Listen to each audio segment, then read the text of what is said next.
Thank you. If I could take you to another issue, Minister, your conversion practices ban legislation has now commenced. Anti-Discrimination New South Wales had begun educating the public about its effect and operation. Are you satisfied that the statements on the Anti-Discrimination New South Wales website are consistent with the legislation? I haven't had regard to the wording on their website, but I can't imagine that they would post something that is contrary to the legislation. If anyone brings to my attention that it is contrary to the legislation, we'll have a look at it. Okay. Mr Daley, do you support the right to freedom of religion? Of course. And does that include the freedom of people of faith to pray? Yes. Anti-Discrimination New South Wales on their website advised that the Act does not prohibit prayer, but, quote, praying with or over a particular person in an attempt to try to change or suppress that person's sexuality or gender is unlawful, end quote. That statement sounds like a prohibition on prayer, does it not? Prayer is lawful unless it is about a matter which has been declared to be unlawful. No, conduct is lawful unless it offends the statute. So when it comes to conversion practices, there are very clear words in the statute that describe what a conversion practice is and describe what a conversion practice is not. It is either one or the other. And you can pray with a person and do all those sorts of things, but if you pray in a way that it becomes I don't have the bill in the Act in front of me, but if it becomes, you know, a sustained practice directed to a person with a view to changing their sexual orientation or gender, that's against the law. If you're sitting down praying with someone to strengthen them and guide them and all those pastoral considerations, that's fine. But if you're sitting down to pray the gay away, that's not.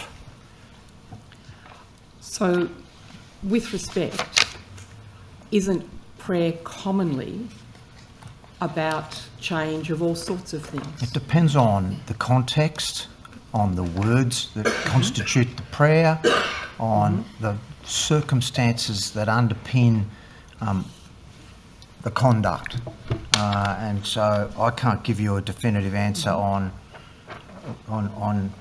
what that So might just to constitute, summarise, but you're saying it is entirely appropriate for the New South Wales Government to put limits on what lawful prayer can be?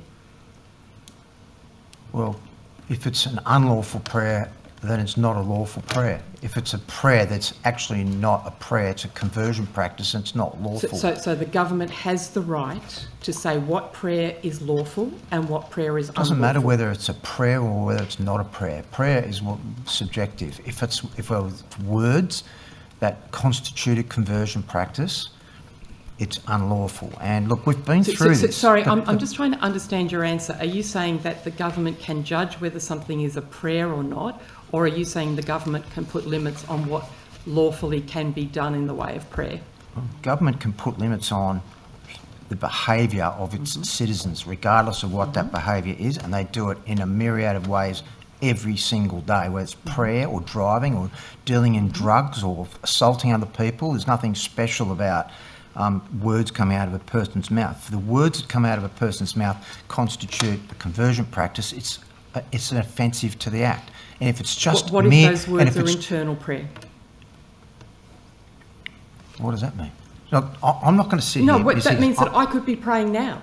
Well, you could be. Yeah, and if I am praying now that somebody I know and love who has asked me to pray, that they can, of their own volition, follow what they see as the rules of God, and that happens to involve abstinence from sex outside a sacramental marriage, is that a breach of the legislation? That's a ridiculous question. And why? I think that's a common type of prayer many people would engage in daily. Yeah, and you should, as a legally qualified person, go and work out by reading the Act whether you think that is a conversion practice or not. I'm asking you, Attorney, because a number of people have raised this issue with me, and they are concerned that what they see on the Anti-Discrimination New South Wales website appears to them to be the government seeking to limit the freedom to pray. And this has raised great concern in certain sections of the community. And I note that before the election, the Premier publicly committed in respect of conversion legislation that, quote, an individual at their own consent, seeking guidance through prayer will not be banned. So is consensual prayer, if somebody asks somebody to pray with them, is that banned? I'll just have a look on what the AD New South Wales website says. It says, the Conversion Practices Ban Act 2024 does not prohibit prayer. Pretty clear, Yeah. right? Pretty clear. Yeah. However, but then, yes. praying with or over a particular person in an attempt to try to change or suppress that person's sexuality or gender is unlawful. That's a restatement of basically the Act. It is not unlawful for a person to seek counsel or guidance from within their faith. That is an exclusion in the Act, express exclusion.